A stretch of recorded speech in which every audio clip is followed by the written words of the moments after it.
ഒരു കലണ്ടർ ചെയ്താലോ എന്ന് വിചാരിച്ച് പിൻട്രസ്റ്റിൽ ഇങ്ങനെ നോക്കിക്കൊണ്ടിരിക്കുമ്പോഴാണ് ഇതെൻ്റെ കണ്ണിൽപ്പെട്ടത്. കണ്ടപ്പോൾ തന്നെ എനിക്ക് ഭയങ്കര ഇഷ്ടമായി. എന്നാൽ പിന്നെ ഈ ഈ ഒരു കലണ്ടർ തന്നെ ചെയ്യാമെന്ന് കരുതി.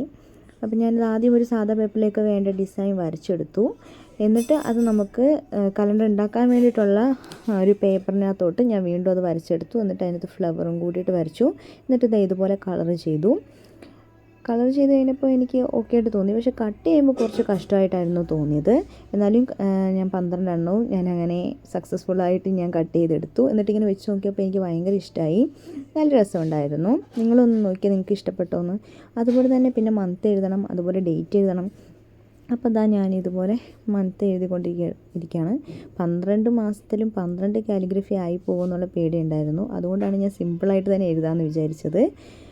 പിന്നെ എല്ലാവരും കാണുന്നുണ്ടെങ്കിലും ആരും ലൈക്ക് ചെയ്യുന്നില്ല. അപ്പോൾ ഇഷ്ടപ്പെടുകയാണെങ്കിൽ എന്തായാലും ലൈക്ക് ചെയ്യാനും സബ്സ്ക്രൈബ് ചെയ്യാനും അതുപോലെ തന്നെ ഇതുപോലെ ആർട്ടും ക്രാഫ്റ്റൊക്കെ ഇഷ്ടപ്പെടുന്ന ഫ്രണ്ട്സിന് ഷെയർ ചെയ്ത് കൊടുക്കാനും മറക്കല്ലേ. അതുപോലെ തന്നെ നിങ്ങളിത് എന്തായാലും ചെയ്ത് നോക്കണം. നിങ്ങൾക്ക് കാണുമ്പോൾ ചിലപ്പോൾ കുറച്ച് കഷ്ടമായിട്ട് ചിലപ്പോൾ തോന്നിയേക്കാം. പക്ഷേ അങ്ങനെയല്ല, ഈസിയാണ്. ഇനി അടുത്ത് നമുക്കൊരു സ്റ്റാൻഡ് വേണം. അതിൻ്റെതായ ഇതുപോലെ ഒരു കാർഡ്ബോർഡ് എടുത്തിട്ട് നമ്മൾ ഇതുപോലെ കട്ട് ചെയ്തെടുക്കുക. അതിന് ശേഷം ഇതുപോലെ വൈറ്റ് പേപ്പർ ഒട്ടിക്കുക. എന്നിട്ട് കളർ ചെയ്തതിന് ശേഷം അതിലേക്ക് ഇത് വെക്കുക. ഇഷ്ടപ്പെട്ടാൽ ചെയ്ത് നോക്കാൻ മറക്കുക.